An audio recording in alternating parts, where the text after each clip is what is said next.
Good morning, my fellow yogic travelers. I'm mighty glad to be alive today, and I hope that you are too as we continue to live, laugh, love, learn, linger, and live the life we love. Well, Friday's PowerPoint day for my new students. This is the kind of presentation literacy I used to do at the Yoga Circle from 1985 to 2019. This one is called Plausibility Structure. What's a plausibility structure?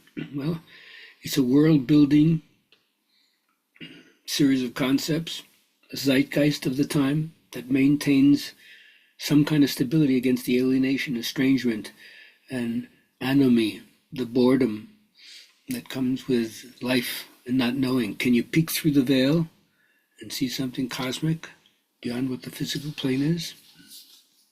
Well, most cultures develop a bulwark, a defense, as their key to handle life when they're feeling under pressure and they don't know what the answers are.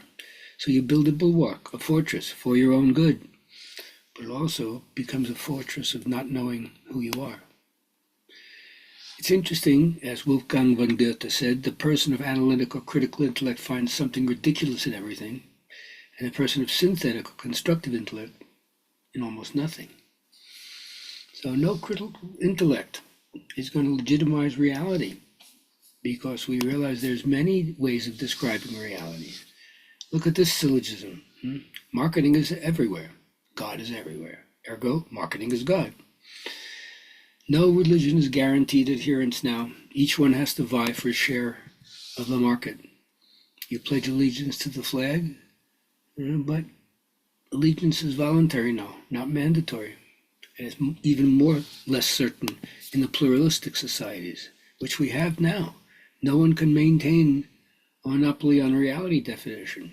Hinduism, Taoism, Buddhism, Islam, Judaism, Christianity, Sikhism, agnosticism, atheism, Shinto.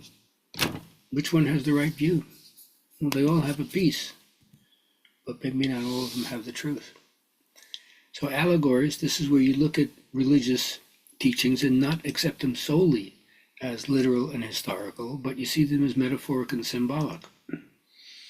The underlying meaning always has moral, social, religious, and political significance. And the characters that are often personified in the stories, they represent abstract ideas: charity, greed, love, envy, and so forth. So things change when you start to see things psychologically and symbolically and not historically and literally. And the movement all over the world, set by capitalism for sure, is increasing secularization, miniaturization, digitization, democratization, pluralization, and modernization. Anything less than that ain't going to go into the way of the evolutionary lurch forward into the future. Now, empiricism in the West has taken hold and has some powerful things. It claims that the supernaturalistic explanations of the origin and destiny of the universe that's found in religious traditions are remnants of a pre-scientific culture. We find no evidence for the reality of supernatural forces in that particular method of approach. It seems that the naturalistic explanations provide more adequate descriptions of the material and biological phenomenon that we all experience. And that's why the naturalists often suspect the religions of being mistaken. But whatever it is, the disequilibrium theory, things are always getting messed up and chaos is intruding, and then creation happens and order comes in, is as valid as the equilibrium theory. We haven't put that into our educational process yet, have we? But nonetheless, of all the different archetypes that we have to face, is the one of the wounded healer. That each one of us gets scarred in this process. It's a rugged process. Nobody gets through without getting scarred in some way. And then the work that you do on yourself is the work that you offer to other people. And then you realize there's a big difference between healing and curing, like I learned in hospice. No one gets cured, but you can get healed even though you die.